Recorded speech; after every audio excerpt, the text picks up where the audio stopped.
Umukuru w'igihugu c'u Burundi Evariste Ndayishimiye aranegura ingendo y'abarundi bamwe baba hanze y'igihugu bakina amayeri yo kutinjiza amahera y'agaciro i Burundi bagize amazu yo kuvunjira hanze y'igihugu. Yabishikirije kuri wa 30 Mukakaro umwaka wa 2024 mu Kayanza mu gihe yariko yugurura indwi yahariwe abarundi baba hanze y'igihugu. Aho muri hose muza mwumva ngo ikibazo c'amadevize mu biyago vya mwebwe murigera muciga ico kibazo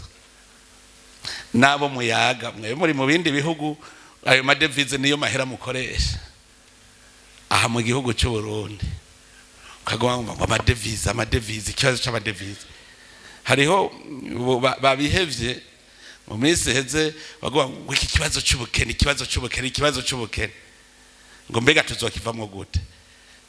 icantwengeje mvuze nti kuva ubu uzombwira kwa Kenya azobanza mbwire ko yahora atunze acanyereka aho yahombeye none kubera ko uvuze ngo ubukene umenga buje no musi sawa wahora utunze nyereka revyo wari utunze naho wahombeye umenga nta mwanya dufise wo kwiyumvira ico turi bavuze amadevize kare yavaye kwatanu mwaranyereka ati irobine yari none yarugawe nta numwe mugabo jewe nka se barundi ntegereza kuronka inyishu y'abarundi ndaciga nkabona ico arico ntagira uzobesha uburundi nibwari kuva twikukira nibwabaho twari dutunzwe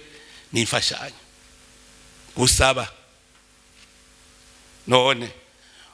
uwo mugira neza gufashije yazana amarundi cyangwa yazana amadevize none aducukije duca turira nihaba rero ayo madevize uvuga ngo arabuze tuyarondere turabagabo bato hageze ko duca ubwenge tukamenya ingene turondera rero igihugu cy'u Burundi ubu tugeze muri faze tubanze twimenye duce dutera imbere kandi umunsi twakwimenye sharutera imbere wowe umurundi uri hanze wumva uti igihugu canje sishobora kwemera ko gikuba citwa igihugu ca mbere gikenya urazi nk'ikintu kinezera uno munsi iyo mbonye ko umurundi yitwa umurundi ngira akanyamura kuko bwa mbere nkeneye resources zimene ndabwira resources zimene y'igihugu niyo nimero 1 ni akanya hamwe bwe mwabonye mubona ibindi bihugu ingene bakora byaharege bahora bimbwira nkumva ntege ingorane mfise abantu badakunda igihugu twebwe rero tubanze tugira igikonscience nk'abarundi umutahe nasanze tuwufise nari tuvuze ko ari kunegurana kugira duhindure conscience mwebwe abo muri diaspora nta biro do change y'u Burundi mufise hariya mu bihugu iwanyu mubamo biro do change umuntu wo muri diaspora aravuga ati jengira ndungike amahera i Burundi ngomba kubaka inzu ngo yampe ngo telefona ngo umuntu wawe ngo aje kuraba wiwanje yamuhe ugaca ufata amadorari ugaca uyahereza umwe muri diaspora none ruhinduye biro do change muri etaze y'u Burundi ivyo ntibiriho oya ni wiyumvire muri etazi ni hakaba biro do change y'u Burundi ngo yampe ukamuvunjira muri etazi n'intuze ukamuvunjira mu marundi ngo telefone umuntu wawe ngo telefone wiwanje ngo aca yamuha none ntuhejeje kuvunja n'ivyo mwari mubizi ko bibaho banke commerciale hakaza umuntu akavuga ngo vuga konte yawe hariya hanze ndagushirire kwa mahera kugira ntapfe yinjiye mu Burundi hanyuma agacaza mu Burundi banki gace mu hamarundi ivyo ntibiriho ivyo narabiverifye biriho kandi kugenda bitore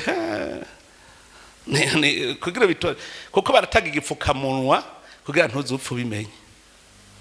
hose barahazibira ntuzupfu umenye na kimwe ibanki commerciale wega gukubita credit and devise aho utagira uje kwemporuta kugira uyajane kuri marché noir ugaca uvunja kuri marché noir ibe urumva ugira iyo ushaka kuko ni wewe nyene isoko hanyuma agaca afata amarundi arosa agaca agenda kuriha ya credit and devise muri banki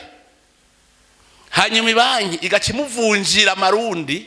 kuri to officiel kugira ya difference entre to officiel na to marché noir bayirye